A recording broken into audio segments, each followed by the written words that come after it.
Mesdames, Messieurs, merci de nous rejoindre sur Camus 24, Flash Info, l'essentiel de l'actualité. En politique sénatoriale 2013, les candidats sont de plein pied dans l'opération de charmant envie de conquérir les électeurs. À Berthois, le lancement officiel a eu hier, jeudi 4 avril.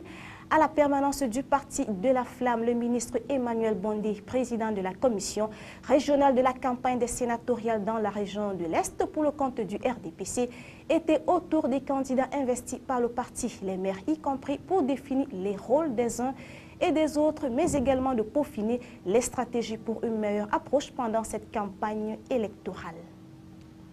Toujours en politique, le RDPC lance la campagne dans le département du Fondi, région du Centre. Les conseils municipaux du parti de la Flamme doivent user de toutes les stratégies pour que le RDPC se maintienne au pouvoir. Ils sont par conséquent invités à voter massivement la liste de leur formation politique en compétition dans le Centre. La délégation de la commission régionale de campagne conduite par l'honorable Jean-Bernard Ndongo Essomba, après son départ à la permanence du parti, sise à la voirie municipale de Yaoundé.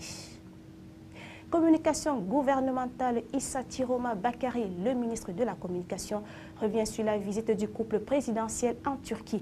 Le porte-parole du gouvernement était face à la presse ce jeudi 4 avril 2013. Cet État le fait de faire le bilan de la dernière visite d'État effectuée du 25 au 28 mars dernier par Paul et Chantal Biya en Turquie. Après s'être étalé sur l'excellence des rapports qu'entretiennent le Cameroun et la Turquie, le ministre de la Communication a précisé que le déplacement du chef de l'État camerounais en Turquie traduit une volonté de diversifier la coopération bilatérale entre le Cameroun et les États amis. Ainsi, parlant des retombées économiques et diplomatiques de cette visite, Issa Tiroma Bakari s'étend sur les 7 contrats signés entre les parties camerounaises et turques, ainsi que la volonté des deux États, des deux chefs d'État, de voir le volume d'échange entre les deux pays passer de 2 à 500 millions de dollars. Opération coup de poing à présent contre l'incivisme des usagers de la route Agaroua. La sortie inopinée des éléments de la gendarmerie, de la police et des agents de la délégation des transports pour le Nord ce mercredi 3 avril 2013 a relevé la mesure et l'ampleur de l'incivisme des usagers de la route qui sévit dans cette partie du pays. Près d'une cinquantaine de véhicules et engins présents en infraction, soit pour défaut de pièces de mise en circulation ou tout simplement pour comportement répréhensible du conducteur. À présent, santé, nous parlons de la santé bucco-dentaire. L'amicale des femmes chirurgiens dentistes du Cameroun s'engage à lutter contre les maladies liées à la dent. Présent au cercle municipal à Bolandio, ce 4 avril 2013, des élèves, étudiants et autres catégories de personnes sont allés s'enquérir du mal qui affecte bon nombre d'enfants et adultes. Il en est ressorti au sortir de cette rencontre qu'un diagnostic précoce et régulier est une solution efficace pour les maladies liées à la dent et ses corollaires. À présent, la page étrangère de cette session d'information avec les confrères de l'agence France Presse.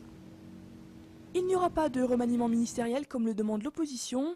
Mise au point de François Hollande jeudi soir alors que l'affaire Cahuzac n'en finit plus de faire des vagues. Pour le chef de l'État, le gouvernement n'est pas mis en cause et c'est Jérôme Cahuzac seul qui a failli. Au plus bas dans les sondages, François Hollande assure qu'il ira jusqu'au bout pour moraliser la vie politique. Dans l'affaire Bettencourt, le parquet pourrait requérir un non-lieu pour Nicolas Sarkozy, mis en examen pour abus de faiblesse. C'est ce qu'on apprend dans un rapport transmis au ministère de la Justice selon des médias. On connaîtra officiellement la position du parquet dans les 3 mois, mais même s'il requiert un non-lieu, les juges pourront opter pour un renvoi en correctionnel. La Corée du Nord souffle sur le feu en installant un 2e missile sur sa côte est. Des missiles d'une portée de 3 à 4 000 km qui pourraient théoriquement frapper les bases américaines de l'île de Guam dans le Pacifique. Washington dit prendre toutes les précautions nécessaires.